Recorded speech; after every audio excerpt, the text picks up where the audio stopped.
For decades, governments around the world have investigated UFO sightings. But just how are these top-secret studies conducted? Who is called upon to analyze the evidence? And why do many of these governments deny that they study UFOs? If a senior officer says, don't talk about UFOs, that's an order. And all sorts of adverse consequences will befall anyone who disobeys that. Join us as we reveal how governments officially investigate unidentified flying objects and uncover why they keep it a secret.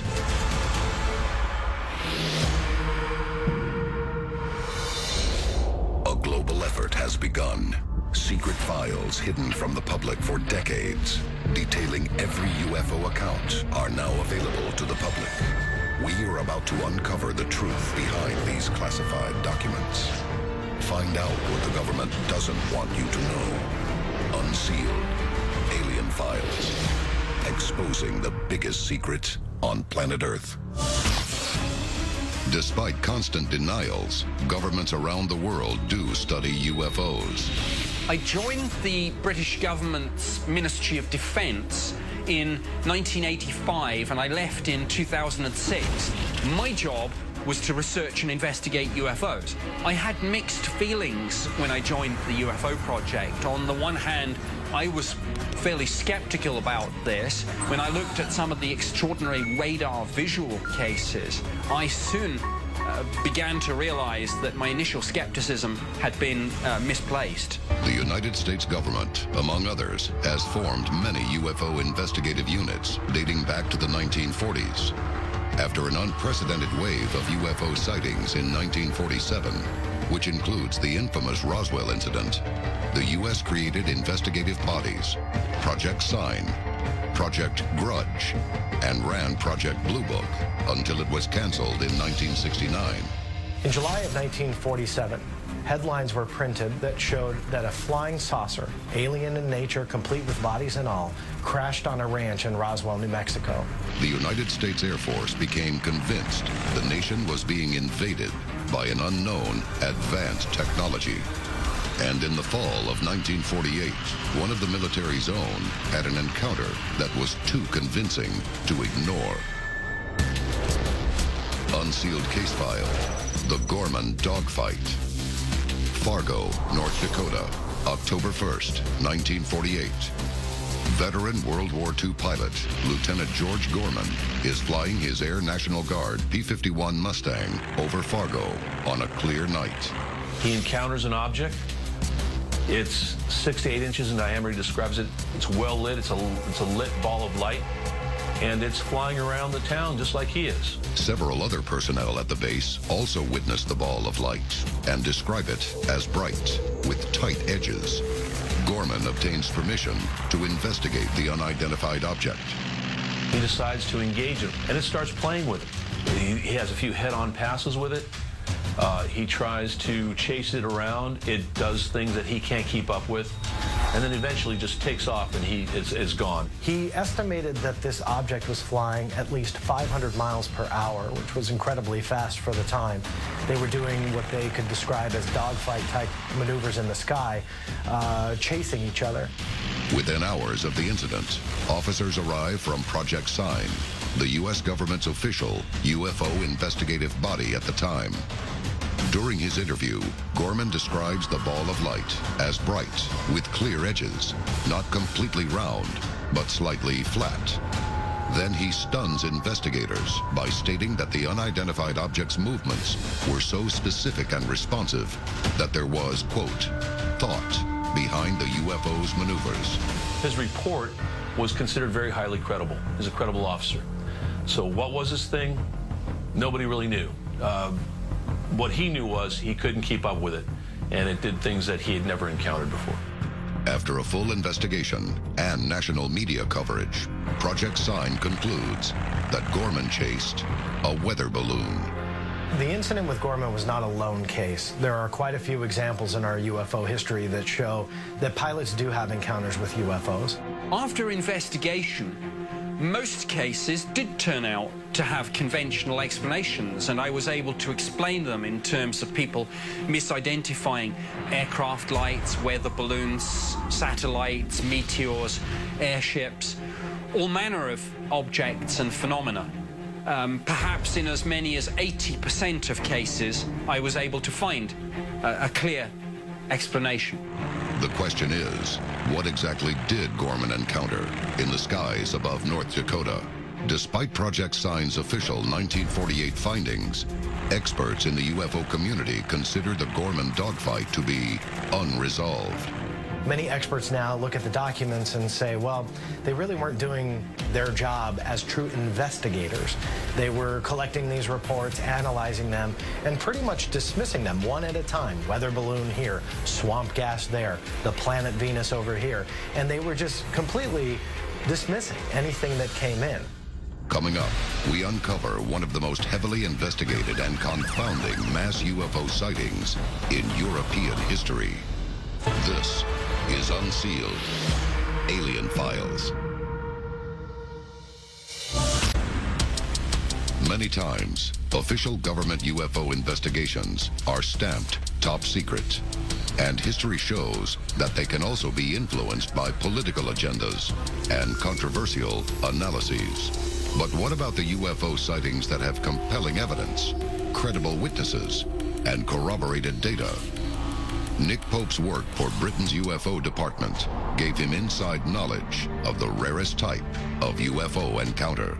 In 5% of cases, or thereabouts, they were categorized as genuine unknowns.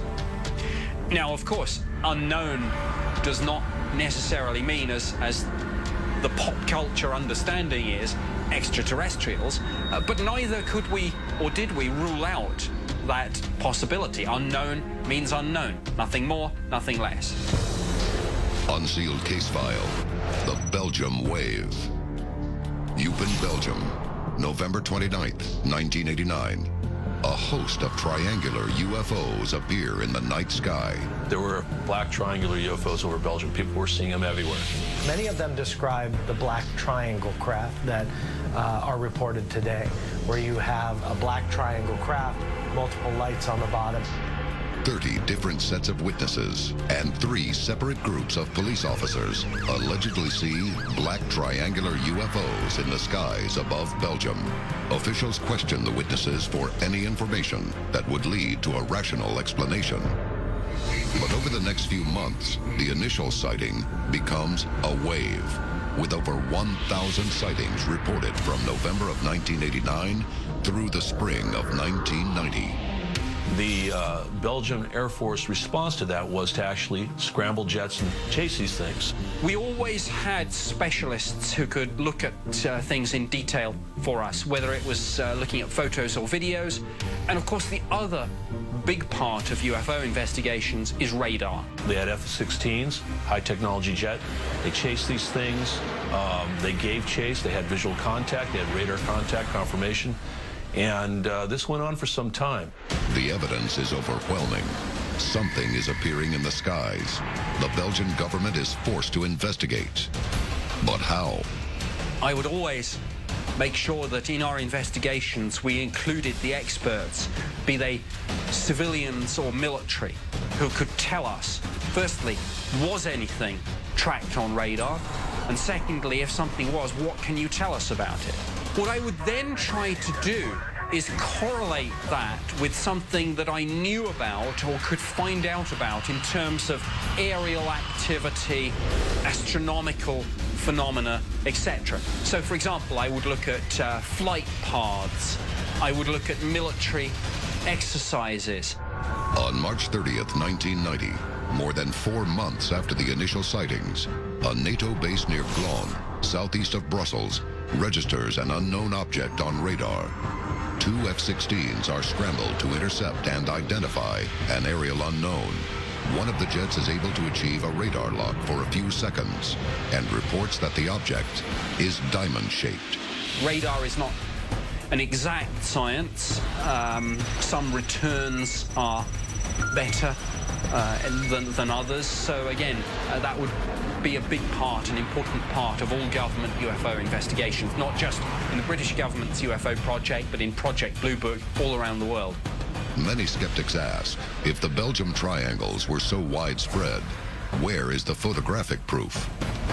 Many eyewitnesses took photographs, but images are blurred and obscured, prompting one expert to consider the triangles were employing a sophisticated form of infrared jamming. But perhaps this single image of a black triangle captured from video footage taken during the Belgium wave was enough to justify the government's unprecedented investigation. The Belgian government was actually very responsible. They treated these things as if they were real. They asked the public and ufologists to help them in an investigation of what these things were. The Belgium UFO wave is an important and rare example of civilians, scientific experts, government officials, and independent UFO investigators collaborating and analyzing evidence. But also, I guess, showed a little bit of faith that they knew what they were doing, that they were going to bring the truth to the forefront and try and unravel this UFO mystery. Despite thousands of sightings, radar records, video and photographic evidence, nearly 30 years later, the mystery is still unexplained. When you see black triangles or you hear about a wave, you can't help but think, is this potentially a testing ground? Were they U.S.? Were they foreign technology that could represent a national threat to them? Or were they something from elsewhere? Coming up, 60 years later, a sighting in Chicago, Illinois, has aviation investigators still telling eyewitnesses that seeing is not believing. This is Unsealed.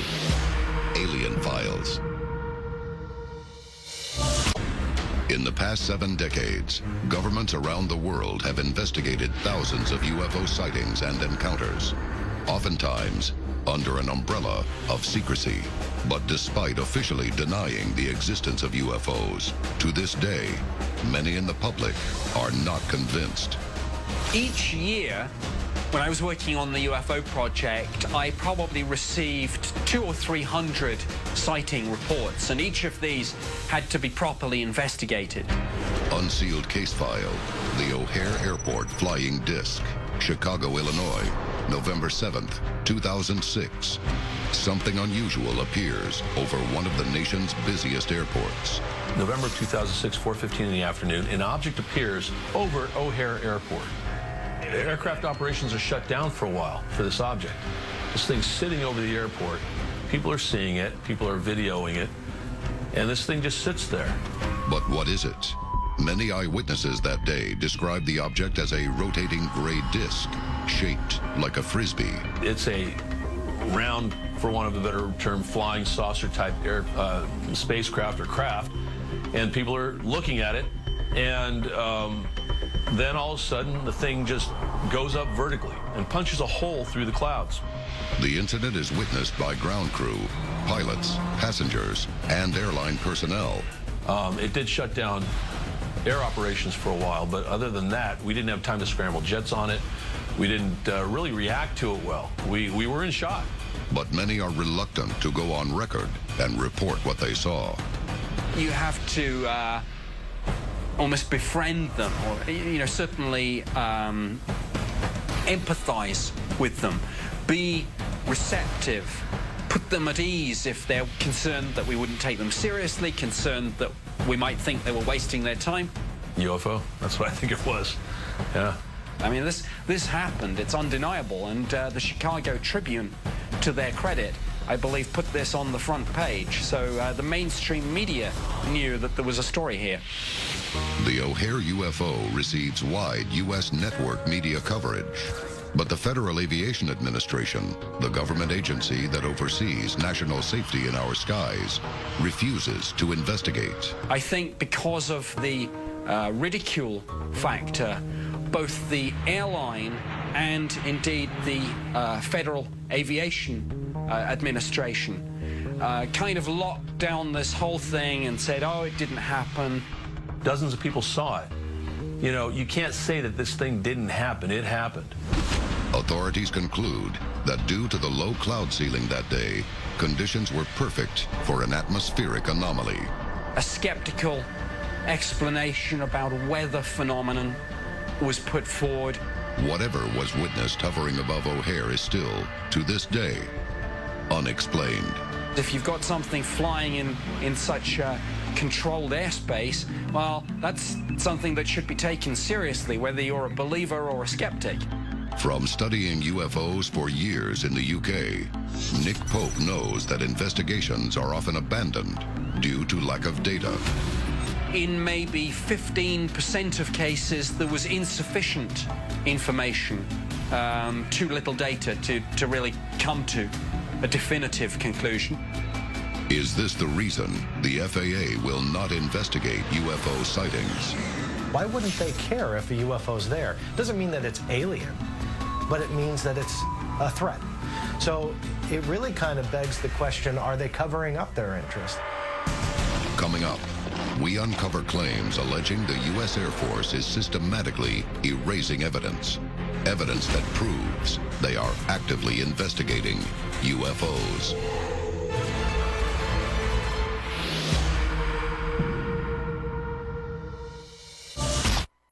Despite overwhelming evidence to the contrary, many governments claim that they do not investigate UFOs. But those who have witnessed unexplained phenomena in the sky, and many in the media, choose to believe otherwise.